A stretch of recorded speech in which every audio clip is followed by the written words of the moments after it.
আপনার সন্তানের মাথায় জীবনে একবার হলেও এই দোয়াটি পড়ে ইনশাআল্লাহ তাআলা ফু দিবেন, তাহলে দেখবেন ওর মেধা এমনভাবে বাড়বে, ওর জীবনে এত বড় হবে যেটা আপনি কল্পনাও করেন নাই।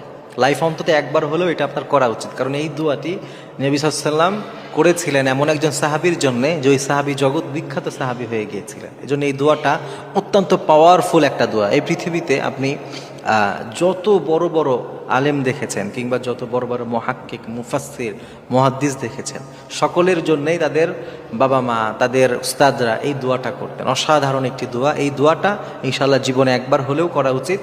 একবার কেন, আপনার সুযোগ থাকলে আপনি প্রতিদিন করবেন, কারণ এই দোয়াটা এত অসাধারণ দোয়া। এই দোয়া করেছে আর সে ফল পায় না এমন হয় না। হাদিসের মধ্যে এসে বিশ্বনবী সাল্লাল্লাহু আলাইহি ওয়াসাল্লাম হযরত আব্দুল্লাহ ইবনে আব্বাস রাদিয়াল্লাহু আনহুম তিনি যখন শিশু ছিলেন, তিনি যখন ছোট ছিলেন, তিনি নবী সাল্লাল্লাহু আলাইহি ওয়াসাল্লামকে একবার একটা খেদমত করেছিলেন। আমার নবীজি তার উপরে এই পরিমাণ খুশি হলেন, এই পরিমাণ সন্তুষ্ট হয়ে গেলেন, নবীজি তাকে ফু দিলেন, তার মাথায় হাত রাখলেন। এরপরে এই অসাধারণ দোয়াটি পড়ার কারণে মুহাদ্দিসিনরা ব্যাখ্যা করেছেন আল্লাহ তাআলা তার জেহেন জাকুয়াত এই পরিমাণ বাড়িয়ে দিয়েছিলেন। আল্লাহ তাআলা তাকে এমনভাবে বিশ্বনবীর এই দোয়ার কারণে কবুল করেছিলেন, তার মতো মুফাসসির এই পৃথিবীতে আজ পর্যন্ত তৈরি হয় না।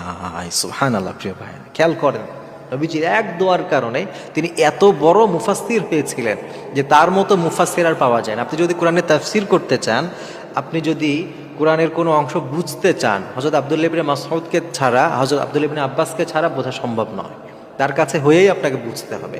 এত বড় মুহাদ্দিস, এত বড় মুফাসসির আল্লাহ তাআলা তাকে বানিয়ে দিয়েছিলেন। এজন্য আপনি যদি আপনার সন্তানের ভালো চান, আপনি যদি চান আপনার সন্তান বড় হোক, আপনার সন্তান অনেক ভালো কিছু দিনের জন্য করুক, মানুষের জন্য কল্যাণের জন্য কিছু কাজ করে যাক, কিছু করে যাক, এই পৃথিবীতে কিছু রেখে যাক যেটা আপনার জন্য জান্নাতে উসিলা হতে পারে, তাহলে আপনার সন্তানকে নিয়মিত আপনি এই দোয়া পড়বেন। বিশ্বনবী সাল্লাল্লাহু আলাইহি ওয়াসাল্লাম এই দোয়াটি অসাধারণ একটু দোয়া শিখিয়েছিলেন।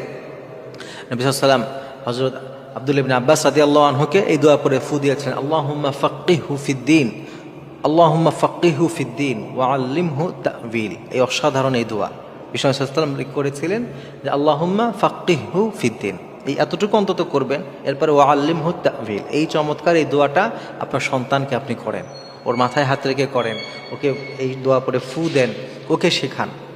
আপনার স্নেহের যারা আছে তাদেরকে এই দোয়া পড়েন।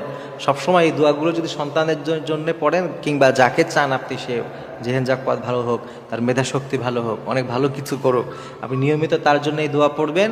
নবী সাল্লাল্লাহু আলাইহি ওয়াসাল্লাম এই হাদিসের দিকে খেয়াল রেখে, আল্লাহ তাআলার উপর বিশ্বাস রেখে, তাহলে দেখবেন আপনার সন্তান ইনশাআল্লাহ তাআলা আপনার চক্ষু শীতলকারী সন্তান হবে। ও জীবনে এমন কিছু